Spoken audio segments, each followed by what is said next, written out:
Vous écoutez France Culture.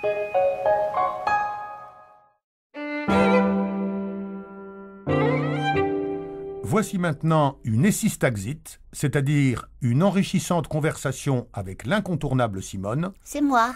sur les tenants et aboutissants du génie scientifique et de l'invention technique. Simone, je ne voudrais pas te déranger. Trop tard. C'est fait. Ah ben désolé, je te laisse tranquille. Oh non. Maintenant que tu m'as dérangé, dis-moi au moins pourquoi. Et ben voilà, je récapitule nos entretiens précédents. Personne n'a inventé le porte-manteau, on est d'accord. Jusque-là, oui. Personne n'a inventé l'échelle et personne n'a inventé l'escalier. C'est exact. Bien.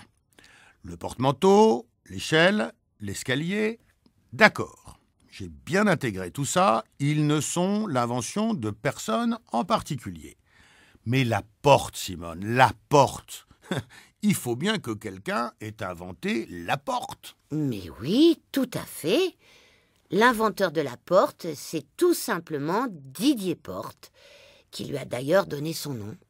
Didier Porte, le chroniqueur qu'on entend sur France Inter. Celui-là même. Entre deux chroniques, il a inventé la porte. Ça m'étonne un peu quand même. Qu'est-ce qui t'étonne ? Didier Porte est né en 1958. Mettons qu'il ait été très précoce et qu'il ait inventé la porte à l'âge de 8 ans. Ça nous fait dater l'invention de la porte de 1966. Et alors ? Je peux me tromper, mais il me semble trouver des traces de porte dans l'histoire de l'humanité antérieures à 1966. Ah oui ? C'est possible, je n'y ai pas prêté attention. Et puis, c'est pas tout. La porte est un objet très utilisé, très répandu. C'est le moins qu'on puisse dire. En vertu de quoi, l'inventeur de la porte, s'il a déposé un brevet, doit être riche à milliards. Il n'a pas besoin de se fatiguer à faire des chroniques à la radio. Mais c'est bien là le problème.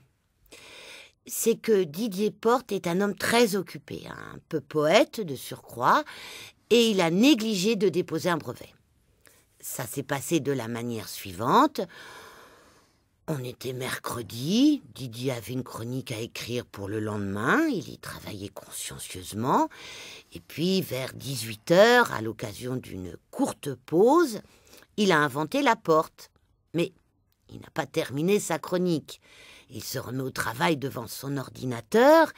Il est trop concentré pour penser à autre chose. L'histoire de la porte lui est sortie de la tête.